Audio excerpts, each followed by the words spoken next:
Welcome to EB Journal Club. Today in episode 2, we'll be talking about the certainty of evidence for probiotics to prevent necrotizing enterocolitis. And today I have with us Souvik Mitra from Dalhousie University in Canada, as well as Brian King from Baylor College of Medicine and Texas Children's Hospital, along with myself. We wanted to start with a few disclosures. All of our institutions do use probiotics for the prevention of NEC, and I do serve on the DSMB, or Data Safety Monitoring Board, of a probiotic randomized trial. So I'd like to start with this post that really stimulated a lot of discussion in our neo-EBM community. That was a Cochrane review published in October about the use of probiotics for the prevention of NEC. And the conclusion stated that the evidence was of low to moderate certainty and more studies are needed. And so I wanted to bring Souvik here and tell us a little bit more about this and kind of how this was determined and the use of GRADE for determining the certainty of evidence. Thanks, Ravi. Now, if you go back to the summary that was posted, two concepts are highlighted here: need for high quality trials and need for high quality evidence. The question is, are they one and the same thing? And if not, what is the difference? And this infographic, I think, is extremely helpful for us to understand these concepts. The GRADE system, which is now often used to rate the certainty of evidence, helps us to systematically rate the quality of evidence for each outcome in a meta-analysis of trials. And to steer clear of all confusion between certainty and quality, GRADE prefers to use the term certainty instead of quality, as at the end of the day, what we're trying to figure out here is how certain are we with the effect estimate reported on the meta-analysis that represents the true estimate. And today we'll only focus on randomized trials. Now, we know that randomized trials, when done well, gives us unbiased estimates that we can trust. Or in other words, estimates we can be highly certain about.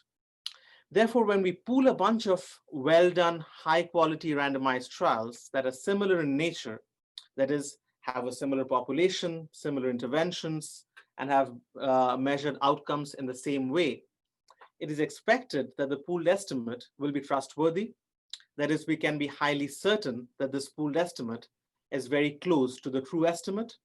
But in reality, all trials are not exactly the same. So we often have to strike a rational balance between quality and quantity in a meta-analysis. But in doing that, we might affect the trustworthiness of that pooled estimate. So what are the factors that can downgrade our certainty? First is the risk of bias. Here is where the quality of studies come in. Are the studies of high quality, free of bias? What is the contribution of the bias studies to the pooled estimate? If most of the studies we find if most of the information rather comes from biased studies, I will be less certain about the effects. Second is inconsistency or heterogeneity. Do individual study results widely vary between each other? And can obvious factors explain this variation, such as dose, variation in interventions? And if there are indeed large variations or heterogeneity between trials, then it might suggest that we might be comparing apples and oranges. The third is indirectness. This is less of a problem in neonatology, because the question is, did we actually measure what we intended to measure, or did we just derive it from some indirect surrogate marker? The fourth is imprecision. Now, this is a major problem in our world. We are often left with many small sample trials, and even pooling all these trials do not give us enough power to precisely estimate the effect size. And as a clinician, if you think that your decision would be very different at either end of the 95% confidence intervals, then that would lower your confidence in the effect estimate. Finally, publication bias. Another important issue to consider when we have several small studies. Now, you would expect that precise estimates from large studies would be closer to the pooled estimate in a meta-analysis, and effect sizes from smaller studies should be more or less symmetrically distributed around the pool estimate, creating a nice inverted funnel shape. But if smaller studies especially those with negative results, tend to be absent on one side of the base of the funnel, you wonder if such studies never got published. And therefore, your pooled estimate is probably heavily influenced by small studies with large positive effects. And that's another reason to lower your confidence in your pooled estimate. So when we put all of these domains together, we arrive at a final certainty of evidence, which could be much lower than your original high certainty that we expected from randomized trials. Shovik, thanks for taking us through GRADE. And now I'd like to move now to the review itself. And what were the findings in the Cochrane review on the effects of probiotic supplementation on both necrotizing enterocolitis and mortality, and how is this graded? So let's look at two outcomes, risk of NEC and risk of death. So we see that the effect estimate showed a clear benefit of probiotics in preventing NEC with a relative risk of 0.54. And the results were very precise with a pretty narrow confidence interval. Yet the certainty was rated as low.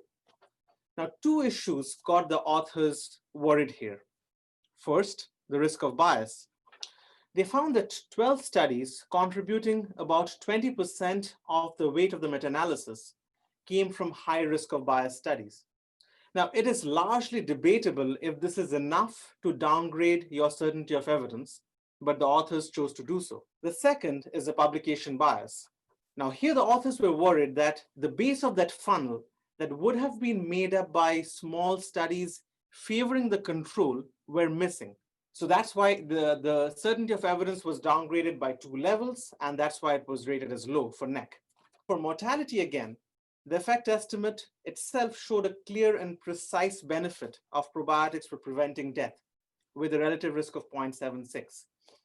But the authors chose to downgrade the certainty for risk of bias, as 18% of the weight of the meta-analysis came from high risk of bias studies. Whether it's justified, it can be debated. Great. Well, thanks, Shovik. So here's the conclusion that came out of this from the authors of this meta-analysis. And one of the things I've highlighted here is that further large high-quality trials are needed. And so I'd like to bring Brian in here and tell us, you posted this response on Twitter related to this publication and in terms of how much uncertainty is reduced with additional trials. So I'd like you to go into a little bit more detail about this. Yeah, thanks, Ravi.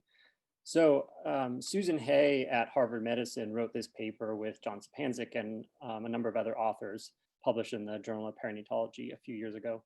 What they did was they took over 100 Cochrane neonatal meta-analyses and looked at how the most recent trial to be included in each one changed the effect estimate and the confidence interval for the primary outcome and for mortality.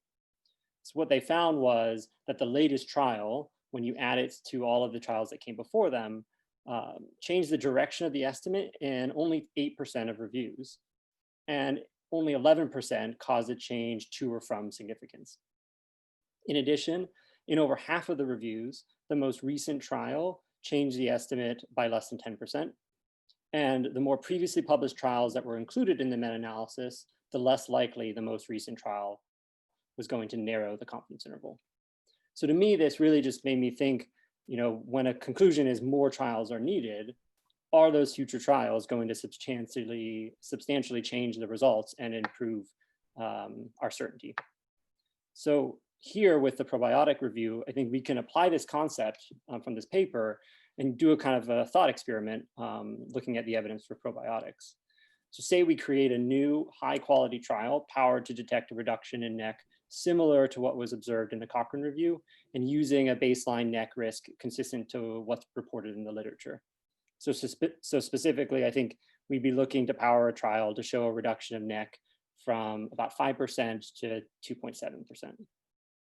So to detect that difference at 90% power with an alpha of 0.05, you would need 2,936 infants.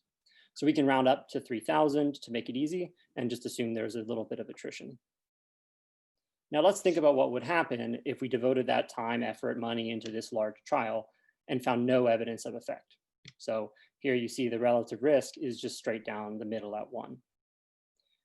If we use the cumulative meta-analysis approach, similar to the paper by Dr. Hay, we can see what that would do to the overall effect estimate in the meta-analysis. So here you start with the current meta-analysis data, which goes up to Sheriff et al. In 2020 as the most recent included trial. The relative risk of 0.54 reflects that trial and all of the trials that came before it.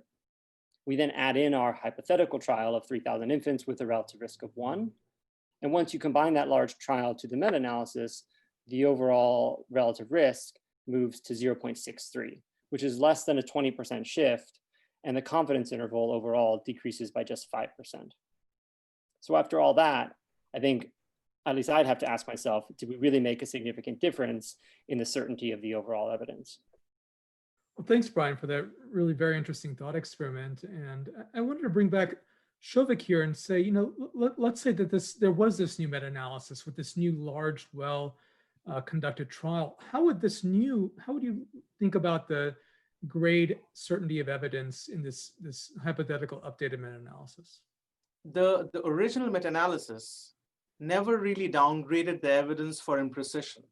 So the effect size was pretty precise in the initial one, and it remains precise even with the new trial added. So that does not affect the grade. The question is, can we now be more certain that there is not a huge effect or a huge contribution from high risk of bias studies? They initially downgraded the studies for high risk of bias only when 20% of the weight of the meta-analysis was contributed by high risk of bias studies. With the addition of a new large well-done trial, that number might go down and the authors might choose not to downgrade. So that might improve the certainty of evidence. Then we're still left with this the issue of publication bias. Now that is something that we cannot really get rid of unless we completely get rid of those small trials and do a meta-analysis with large trials only. Thanks, Souvik, and thank you, Brian, for helping to put these findings into context as we think about the certainty of evidence. And thank you for watching EB Neo Journal Club.